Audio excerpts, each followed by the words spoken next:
और एक बार फिर से आपको बंगाल के जलपाईगुड़ी ले चलते हैं। सीएम योगी आदित्यनाथ संबोधित कर रहे हैं। प्रणाम करছে जेखान থেকে गुरुदेव रविंद्रनाथ टैगोर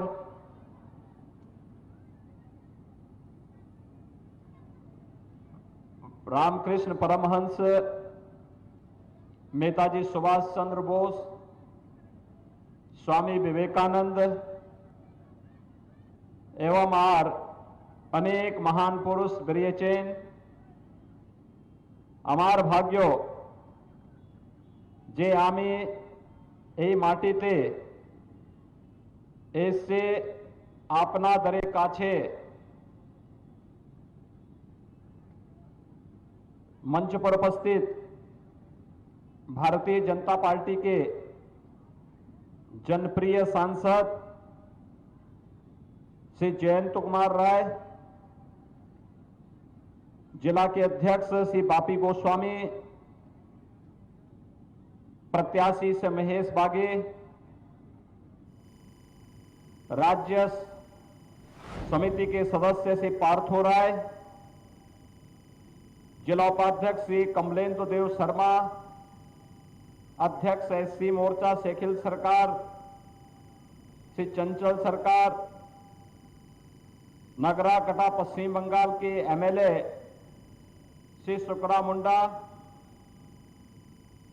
आज के इस कार्यक्रम में उपस्थित भारतीय जनता पार्टी के सभी पदाधिकारीगण और इस माल विधानसभा क्षेत्र जलपाईगुड़ी से जुड़े हुए सभी उपस्थित भाइयों बहनों, मैं मर्यादा पुरुषोत्तम भगवान श्री राम और भगवान श्री कृष्ण की धरती उत्तर प्रदेश से रामकृष्ण परमहंस की इस धरती को, मां काली की इस धरती को, देश को राष्ट्रगान और राष्ट्रगीत देने वाली इस धरती को कोटि कोटि नमन करते हुए आप सभी भाइयों बहनों का हृदय से अभिनंदन करता हूं।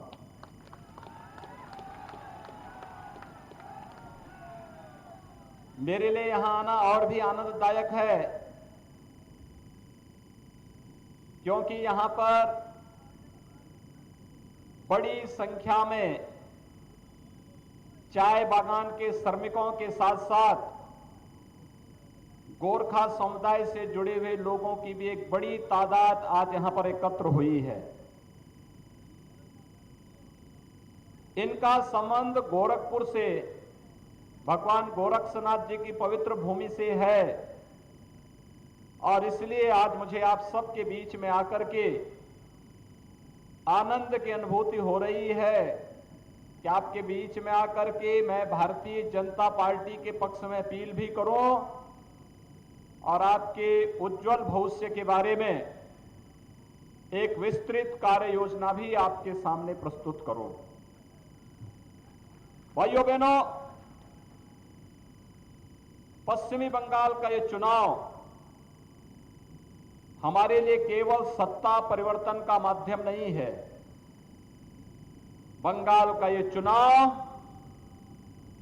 हमारे लिए बंगाल के प्रत्येक नागरिक के जीवन में खुशहाली पैदा करने के साथ साथ एक सोनार बंगला के सपने को साकार करने का भी एक अवसर है और इसमें बंगाल के हर तबके के लोगों की भूमिका महत्वपूर्ण है और इसीलिए मुझे भी आपके बीच में आना पड़ रहा है।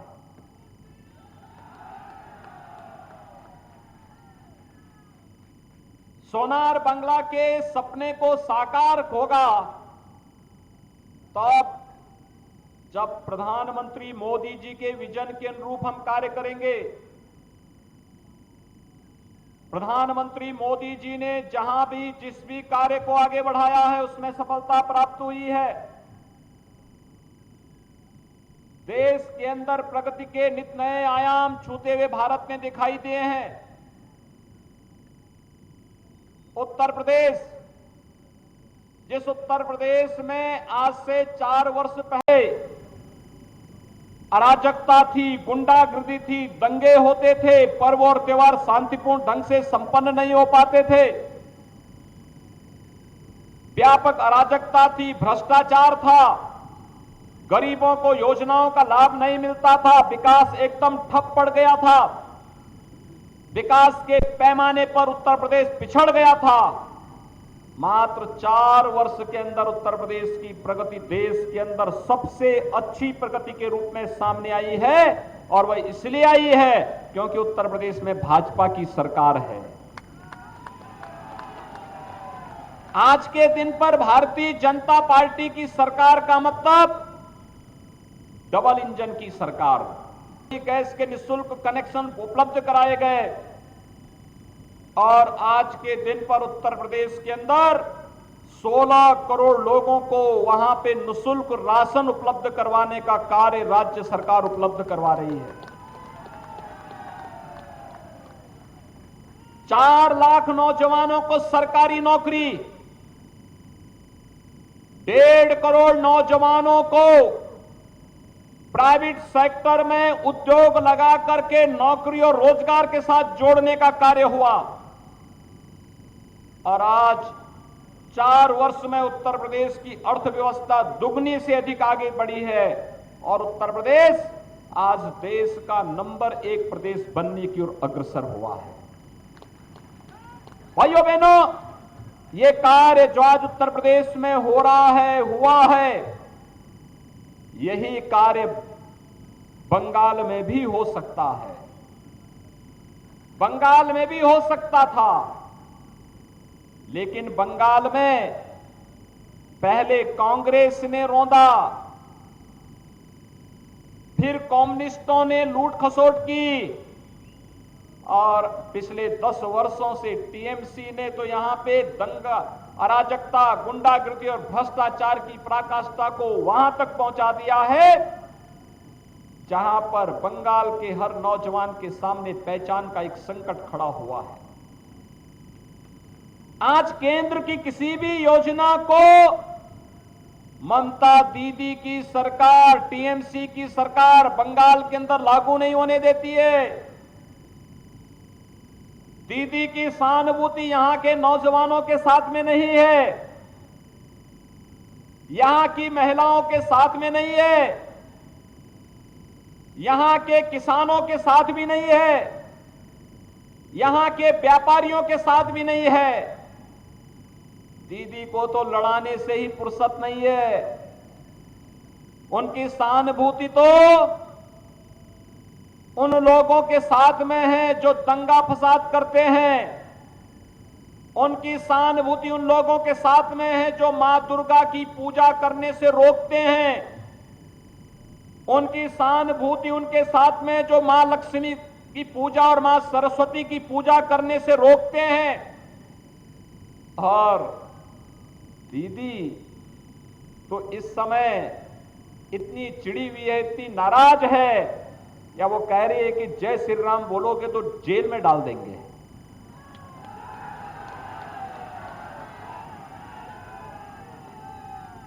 अरे चिढ़ भाजपा से हो सकती है, हमसे हो सकती है, राम से क्यों? राम तो हम सबके आराध्य हैं, भारत के जन जन की आस्था के केंद्र हैं। राम से टकराने का जो भी दुस्साहस किया है उसकी दुर्गति हुई है, और टीएमसी की बंगाल के अंदर दुर्गति तय है, ये निश्चित है, और यही कहने के लिए आज मैं आपके पास आया हूं। भाइयों बहनों, जहां पर विकास के नित नए आयाम छूने चाहिए थे जिस बंगाल को, प्रधानमंत्री मोदी जी ने देश को एक विजन दिया। पिछले 1 वर्ष से पूरे देश के अंदर आप कोरोना महामारी की से जूझते हुए भारत को और दुनिया को देख रहे होंगे। दुनिया के अंदर सबसे अच्छा परिणाम उत्तर भारत ने दिया, और भारत में उत्तर प्रदेश ने दिया। भाइयों बहनों, कोरोना प्रबंधन का एक कार्य प्रधानमंत्री मोदी जी के नेतृत्व में कितना बेहतर हुआ, मोदी जी ने हर गरीब के लिए निःशुल्क राशन दिया, लेकिन बंगाल के अंदर टीएमसी के गुंडे वो राशन भी खा गए। हर गरीब के लिए, हर मजदूर के लिए, रोजगार के लिए उन्होंने पैसा दिया, टीएमसी के गुंडों ने वह पैसा भी हड़प लिया। आत्मनिर्भर भारत के अंदर परंपरागत उद्यम को बढ़ाने के लिए प्रोत्साहन राशि दी, वह राशि भी टीएमसी के लोगों ने हड़प लिया। आप चिंता मत करिए, ये जो टीएमसी आज आपके अधिकार को हड़पने का प्रयास कर रही है, एक एक पाई 2 मई के बाद एक एक पैसा निकाला जाएगा और फिर बंगाल के विकास में लगाया जाएगा। ये पैसा लेकर के कोई अपने साथ नहीं जाने वाला है। ये पैसा जैसे वे लोग ले गए हैं वैसे ही निकाला जाएगा और वैसे ही फिर से बंगाल के नौजवानों के रोजगार के लिए, मजदूरों के रोजगार के लिए लगाया जाएगा। भाइयों बहनों, प्रधानमंत्री किसान सम्मान निधि एक बेहतर माध्यम हो सकता था बंगाल के अंदर। प्रधानमंत्री किसान सम्मान निधि के माध्यम से हर किसान को 6,000 रुपए सालाना भारत सरकार दे रही है। बंगाल के अंदर दीदी नहीं देने देती है। उत्तर प्रदेश के अंदर 2,42,00,000 किसान हर वर्ष इस योजना का लाभ प्राप्त कर रहे हैं। बंगाल के अंदर दीदी इसका लाभ नहीं लेने देती है। कारण साफ है, उनकी सहानुभूति किसानों के प्रति नहीं है। उनकी सहानुभूति तो किसानों का शोषण करने वाले लोगों के साथ में है, किसानों का अपमान करने वाले लोगों के साथ में है। मुझे आश्चर्य होता है, चाय बागान के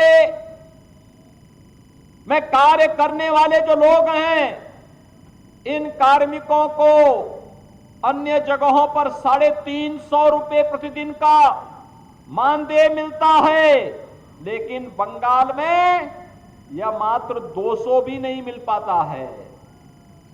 आश्चर्य होता है, चाय बागान में कार्य करने वाले लोगों को आज तक जमीन का पट्टा नहीं दिया गया है, जबकि ये पट्टा वर्षों पहले मिल जाना चाहिए था।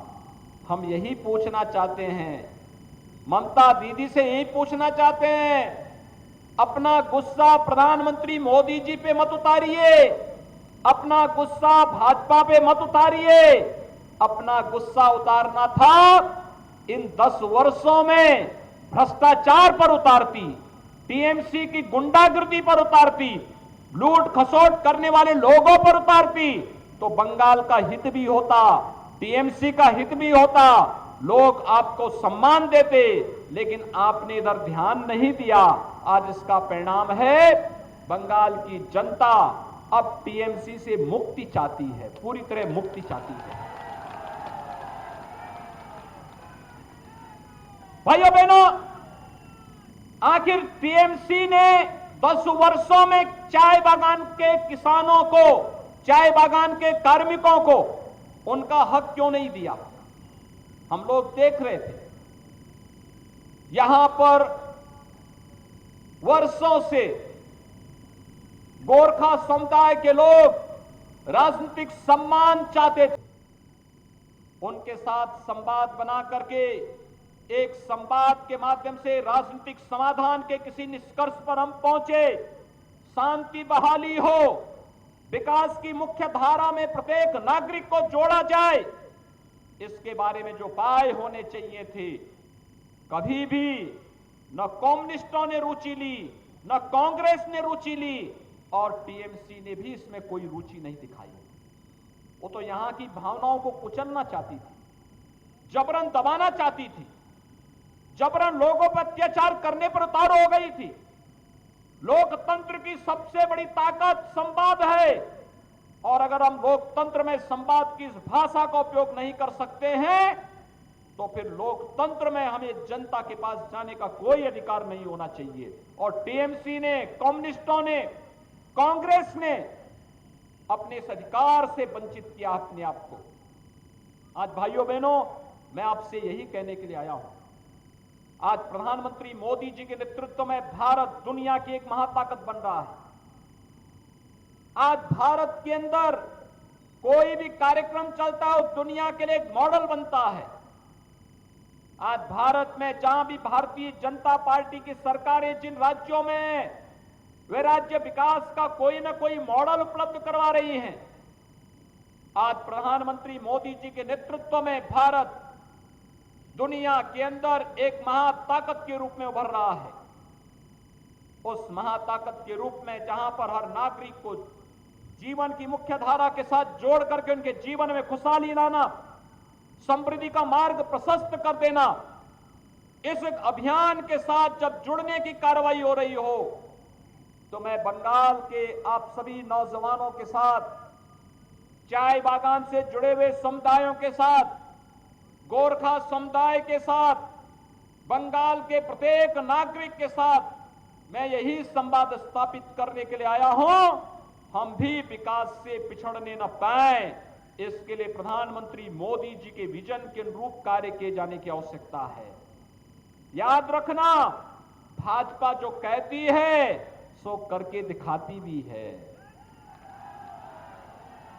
आपने देखा होगा, भारतीय जनता पार्टी ने कश्मीर के अंदर कहा था कि कश्मीर में धारा 370 को हटाएंगे, जम्मू कश्मीर के अंदर विकास की प्रक्रिया को तेजी के साथ आगे बढ़ाएंगे।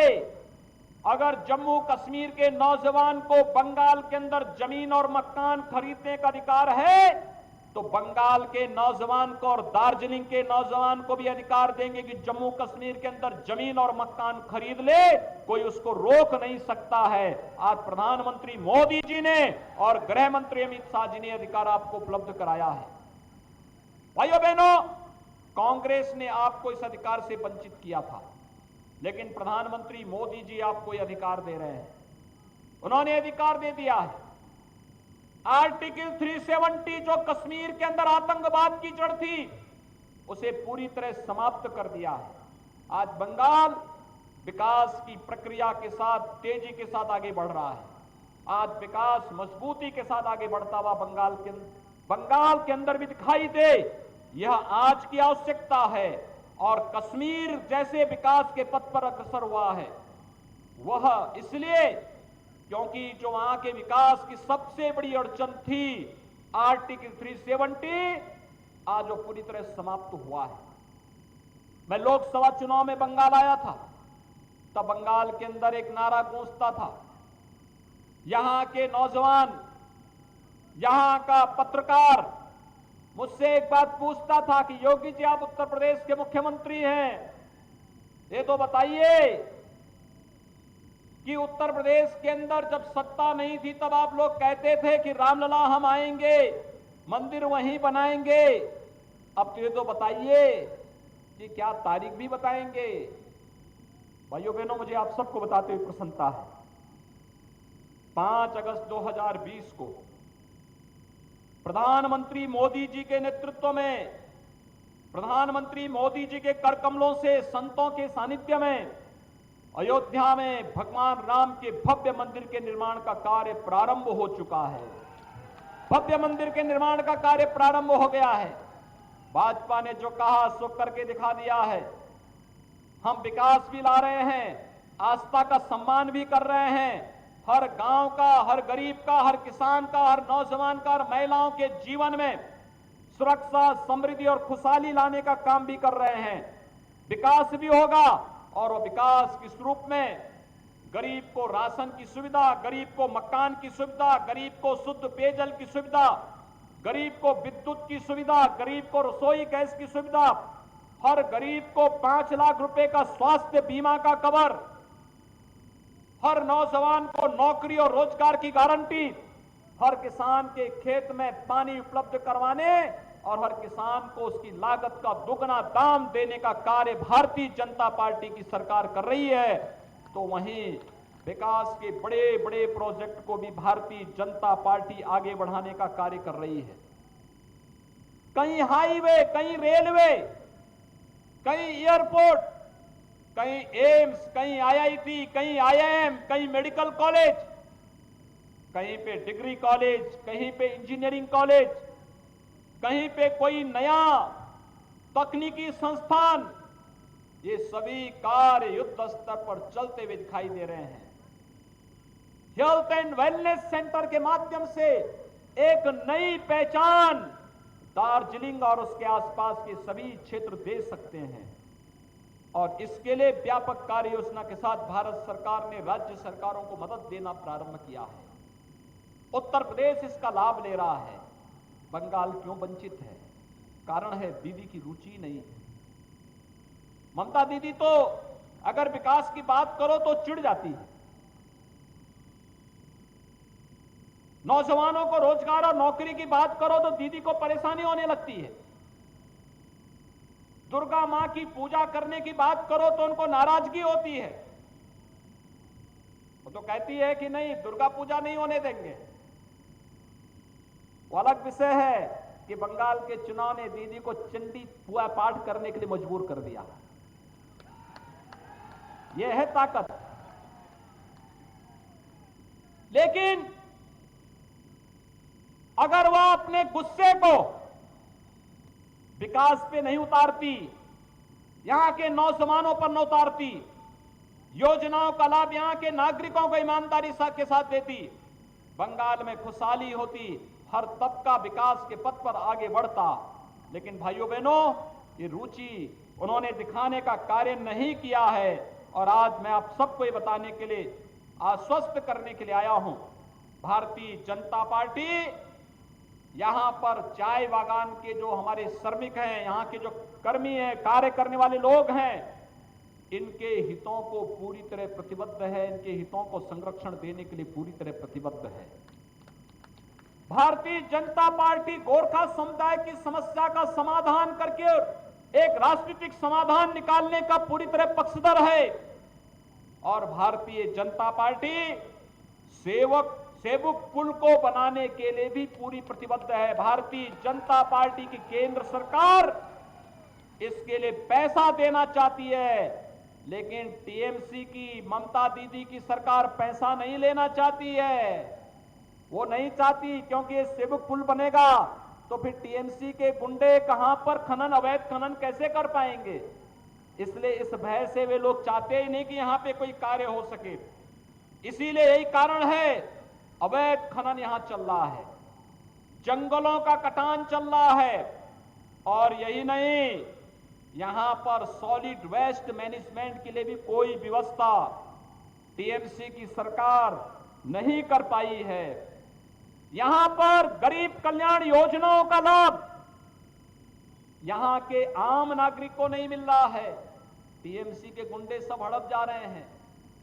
भारतीय जनता पार्टी के 130 से अधिक कार्यकर्ताओं की निर्मम हत्या टीएमसी के शासन में बंगाल के अंदर हुई है। भाइयों बहनों, इंतजार करिए, आज 7 तारीख है, कुल 25 दिन शेष हैं। ये 25 दिन उल्टी गिनती के रूप में देखेंगे, एक एक दिन कम होता हुआ दिखाई देगा और 2 मई जब आएगी, टीएमसी की सरकार से बंगाल को मुक्ति मिलेगी, बंगाल विकास के पथ पर आगे बढ़ेगा और टीएमसी के गुंडों को निकाल करके कानून के शिकंजे में कसा जाएगा, जैसे आपने कल उत्तर प्रदेश के अंदर देखा होगा।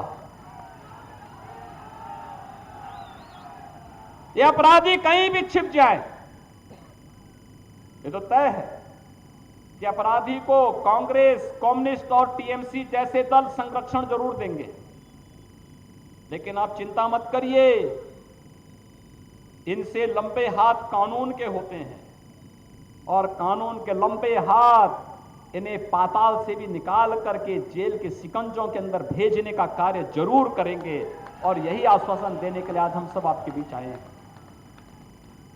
जिस प्रतिबद्धता के साथ आपने काम किया है, अब तक भारतीय जनता पार्टी को सफलता दिलाई है, आप सभी लगे, पूरी वैली, पूरा दार्जिलिंग क्षेत्र, पूरा माल विधानसभा क्षेत्र, आसपास की सभी विधानसभा क्षेत्रों में आपके नातेदार, रिश्तेदार, मित्र, शुभचिंतक रहते होंगे, सब तक मैसेज भेजिए कि प्रधानमंत्री मोदी जी का विजन ही बंगाल को विकास के पथ पर अग्रसर कर सकता है। प्रधानमंत्री मोदी जी बंगाल को विकास के पथ पर आगे बढ़ा करके देश के एक बड़ी अर्थव्यवस्था के रूप में भार सकते हैं।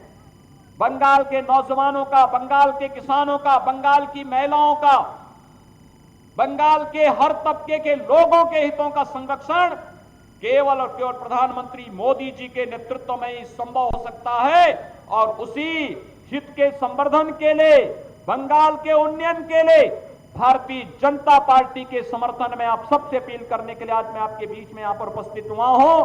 सोनार बांग्ला के सपने को साकार करने के लिए भारतीय जनता पार्टी ने श्री महेश बागे को अपने प्रत्याशी के रूप में आपके बीच में उतारा है। भाइयों बहनों, श्री महेश बागे भारतीय जनता पार्टी के प्रत्याशी के रूप में आपके बीच में उपस्थित हुए हैं। आप सभी लोग समर्थन करेंगे? यहां पे समर्थन करेंगे? समर्थन करते हैं।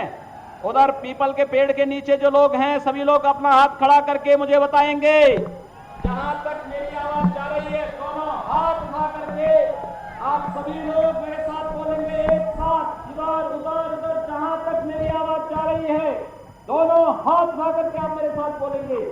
दोनों हाथ लाएंगे। जय श्री राम, जय श्री राम, जय श्री राम, जय जय श्री राम, जय जय श्री राम।